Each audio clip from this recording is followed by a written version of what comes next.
एक बार की बात है, एक लड़की लखनऊ शहर के एक कॉलेज में एडमिशन लेती है। उस लड़की का नाम मालिनी था। मालिनी रोज अपने रूम से कॉलेज जाया करती थी पढ़ने करने के लिए। मालिनी के रूम से कॉलेज बहुत दूर था। मालिनी को घर आते आते पूरा शाम हो जाती थी। एक दिन मालिनी अपने एक दोस्त सेपाली से मिलती है। क्या हुआ मालिनी, तुम परेशान दिख रही हो, सब ठीक है ना? क्या ही बताऊं सेपाली, मेरे रूम से कॉलेज इतना दूर है कि क्या ही बोलूं। 1 से 2 घंटा लग जाता है आने जाने में ही। पढ़ाई करके घर आने में पूरा शाम हो जाती है और ऊपर से थक भी जा रही है। तो तू ऐसा क्यों नहीं करती, कॉलेज के हॉस्टल में ही एक रूम ले ले। कॉलेज में हॉस्टल भी है क्या? हाँ, इस कॉलेज में है, पर इसके लिए प्रिंसिपल से बात करनी होगी। तो तू चलेगी थोड़ा मेरे साथ प्रिंसिपल से बात करने के लिए? हाँ, क्यों नहीं चलूंगी, कल कॉलेज में मिल, फिर प्रिंसिपल से बात करेंगे। ठीक है तब। फिर अगले दिन सेपाली और मालिनी प्रिंसिपल रूम में जाती है। प्रिंसिपल सर, ये मालिनी है और हमारे कॉलेज में नई आई है और कॉलेज से इसका रूम बहुत दूर है। आने जाने में थोड़ा दिक्कत है, तो इसे कॉलेज के हॉस्टल में ही एक रूम चाहिए। हाँ तो ठीक है, ले जाओ, आशुतोष वर्मा से बोलना कि प्रिंसिपल सर बोले हैं इसको एक रूम देने के लिए, वो एक रूम दे देंगे और जितना किराया मांगेंगे उससे आधा दे देना, मैं बात कर लूंगा। Thank you sir. हाँ ठीक है, अब जाओ। फिर दोनों आशुतोष वर्मा के पास जाती है। आशुतोष वर्मा मालिनी को एक रूम दिखाकर चले जाते हैं। मालिनी पूरे रूम को अच्छे से साफ करती है और रहने लगती है। मालिनी का पूरा दिन पढ़ने में ही निकल जाता है।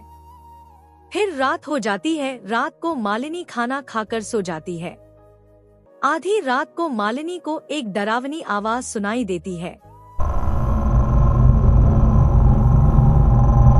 इतना डरावनी आवाज सुनकर मालिनी उठकर पूरा रूम में दिखती है, पर रूम में कोई नहीं था।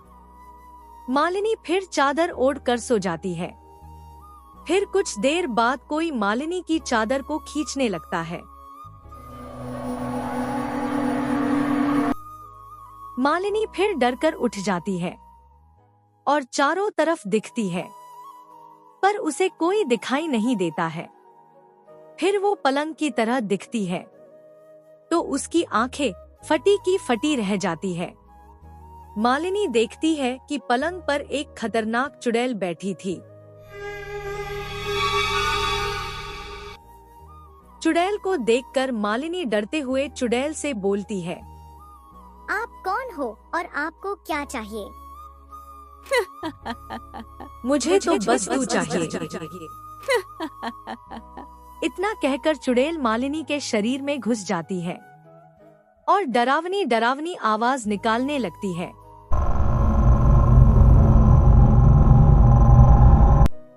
अब देख प्रिंसिपल में तेरे इस कॉलेज को कैसे बर्बाद करती हूँ। अब मालिनी के शरीर पर चुड़ैल का कब्जा होता है। फिर चुड़ैल सुमित सर के कमरे में जाती है और बोलती है, सुमित सर, मैथ में थोड़ा कंफ्यूजन है, क्लियर कर दीजिए ना। अरे मालिनी, क्लास में तुम्हारा ध्यान कहाँ रहता है? अभी मैं खाली नहीं हूँ, तुम जाओ यहाँ से। सुमित सर की ऐसी बात सुनकर मालिनी को गुस्सा आता है और वह एक चुड़ैल में बदल जाती है, जिसे देखकर सुमित सर का होश ही उड़ जाता है। हाँ मतलबी मास्टर, तुझे तो मैं अभी बताती हूँ।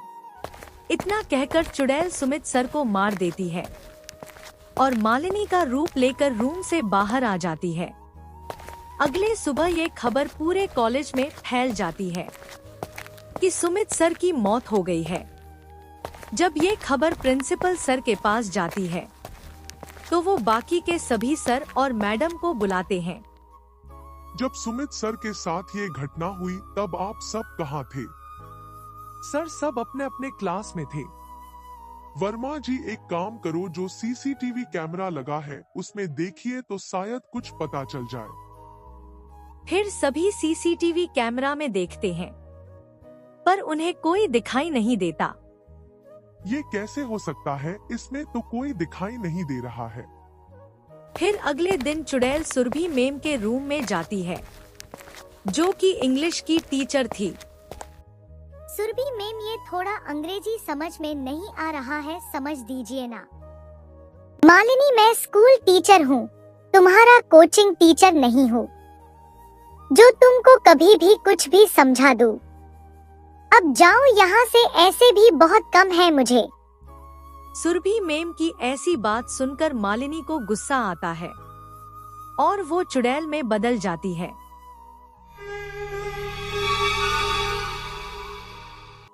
हाँ घमंडी मैम, तू क्यों मुझे समझाएगी? मैं ही तुझे हमेशा हमेशा के लिए समझा देता हूँ। इतना कहकर चुड़ैल सुरभि मैम को भी मार देती है और वहाँ से मालिनी का रूप लेकर निकल जाती है। रोज रोज कोई ना कोई टीचर की मौत से उस कॉलेज का प्रिंसिपल पूरी तरह से परेशान हो जाता है। होना हो ये जरूर किसी बुरी शक्ति के कारण हो रहा है। मुझे कुछ करना पड़ेगा, नहीं तो अभी टीचर मर रहे हैं। धीरे धीरे कॉलेज के बच्चे भी मरने लग जाएंगे तो मैं सब खत्म हो जाएगा। फिर प्रिंसिपल अगले दिन ही कॉलेज में तांत्रिक को बुलाता है। तांत्रिक बाबा अपने तंत्र मंत्र विद्या से पता लगा लेते हैं कि ये सब घटना क्यों घट रही है। धीरे धीरे सभी बच्चे और सभी टीचर्स ग्राउंड में आ जाते हैं। उनमें मालिनी भी आती है। फिर तांत्रिक बाबा अपना मंत्र पढ़ना शुरू करते हैं, जिसे सुनकर चुड़ैल मालिनी के शरीर से निकलकर बाहर आ जाती है।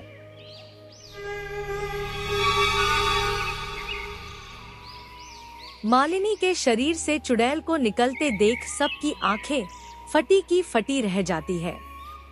तभी तांत्रिक बाबा चुड़ैल से बोलते हैं, तब रे, तू क्यों इस कॉलेज की सभी टीचरों को एक एक करके मार रही है? इस कॉलेज के बच्चे और टीचर्स क्या बिगाड़े हैं तुम्हारा? टीचर्स और बच्चे नहीं, इस प्रिंसिपल ने बिगड़ा है।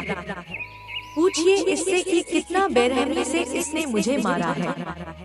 मैं और कोई नहीं हूँ, इस कॉलेज के सामने वाले कॉलेज की प्रिंसिपल हूँ। मेरे कॉलेज में ज्यादा बच्चे पढ़ने आते थे, जो कि इसे अच्छा नहीं लगता था। इसी कारण से इसने मुझे मार दिया और तो और मेरे कॉलेज को भी पूरी तरह से तरस नहस कर दिया। इसलिए मैं इससे अपना बदला लेने आई हूँ, जैसे इसने मुझे बर्बाद किया। जब यह खुद वैसे होगा तब पता चलेगा कि दूसरों का दुख क्या होता है।